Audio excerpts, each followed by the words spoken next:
Well, a tale of two coils. This is a coil off of, I do believe, a 2159. They do share a bunch of different coils from different saws.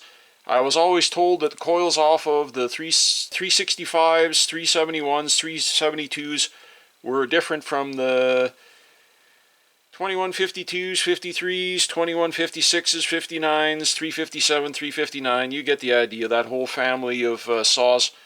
And others have said, no, you can interchange them. So we're going to find out if it's true you can interchange. The only difference is your coil spark plug lead end wire here. This is shorter on the smaller saws, of course. It's longer on the bigger saws. So, but these do screw out. I'll show you. They've got this boot here and whatchamacallit, and they thread in here. You can thread them out. Now this one here, I've had it off already, and obviously this one does thread out.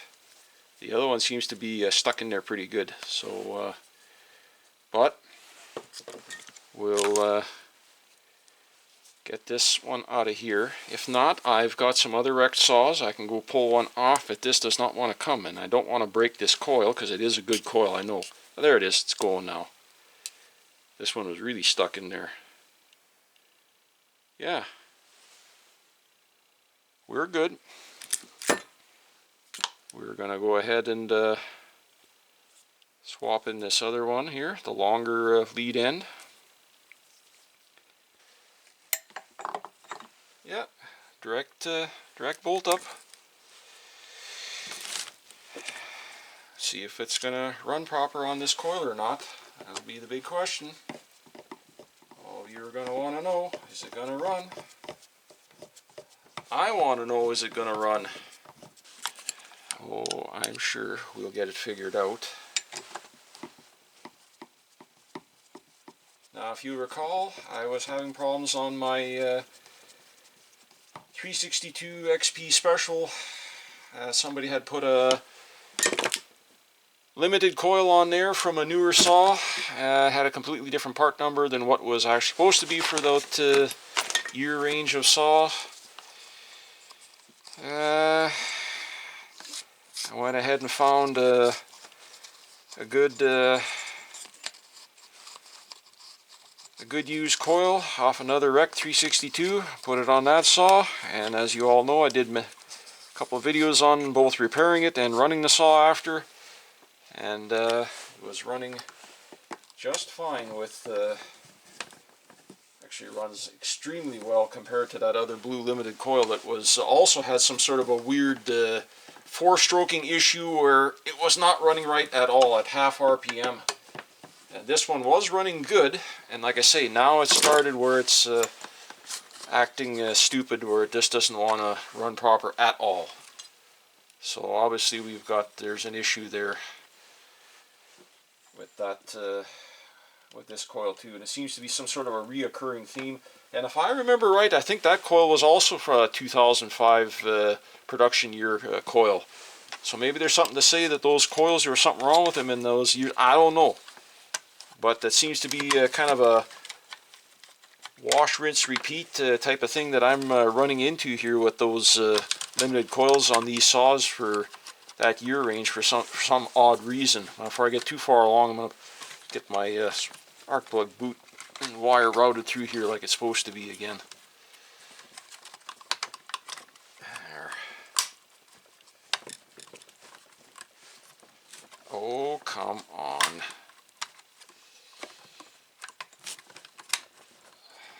Now this time, before I get too far along here, I'm not even putting the top cover on. I'm going to fire this thing and see if it's going to run now the way it should.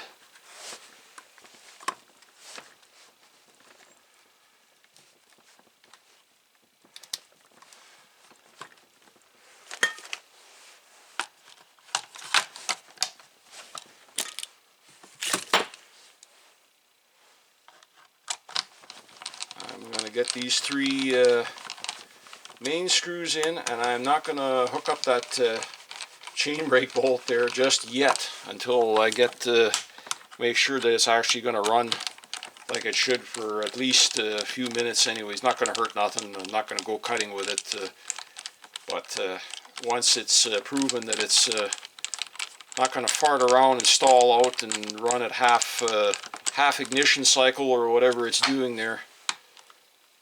I'm just making sure here that we're going to have a coil that actually works here. So let's see, folks.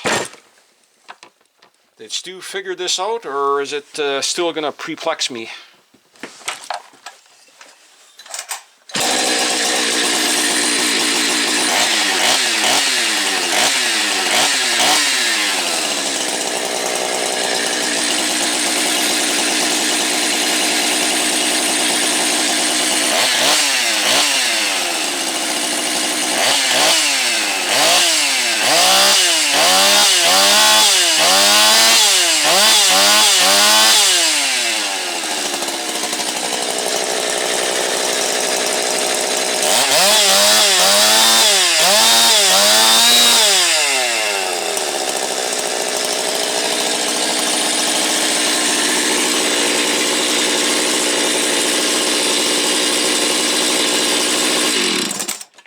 Well, there we go. Another one of these piece of shit limited coils. Absolute garbage. We now know that the ignition coil off of 2156, 2159, 357, 359 saws, they will work on 365, 371, 372 early editions, and the Jonsered 2165, 2171. So, there we go. Let's see if it's going to refire. One pull.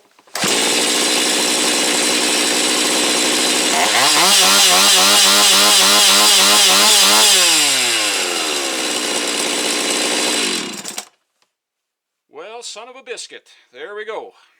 Problem fixed.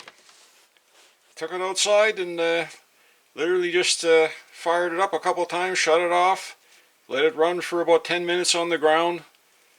Revved it up a few more times. Everything is running like it should.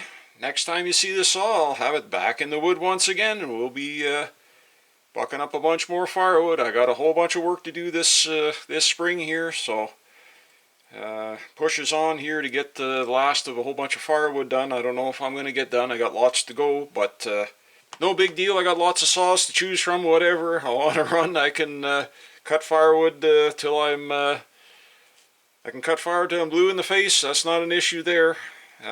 Just bugs me when a saw starts acting weird out of nowheres. And why? Well, number one reason, another one of these limited coils. For the most part, I guess they work okay, but so far I'm not having much luck with these. This is the second one now that's gone bad on me. I will say I did have a little bit of carburation issue there. Like I say, the atmospheric vent was kind of plugged up with crud and was flooding the saw out a bit too, so kind of a combination of that. But after I cleaned it out, it wasn't flooding anymore, but it just wasn't making proper fire or running totally screwball with this coil. Got rid of this, used a coil off of a, like I say, a 2159, which not supposed to work on these, but hey, it works, it runs good, revs up like it should. We'll see how it cuts in the wood, but it seems a lot more snappy than it did with that other limited coil, so seems to be right on it right now, so I think might be on to something there. Anyways, just like to say thanks everybody for stopping by and checking out another one of my videos, and we'll see you folks all in the next one. Of course you know I'm going to do a restart.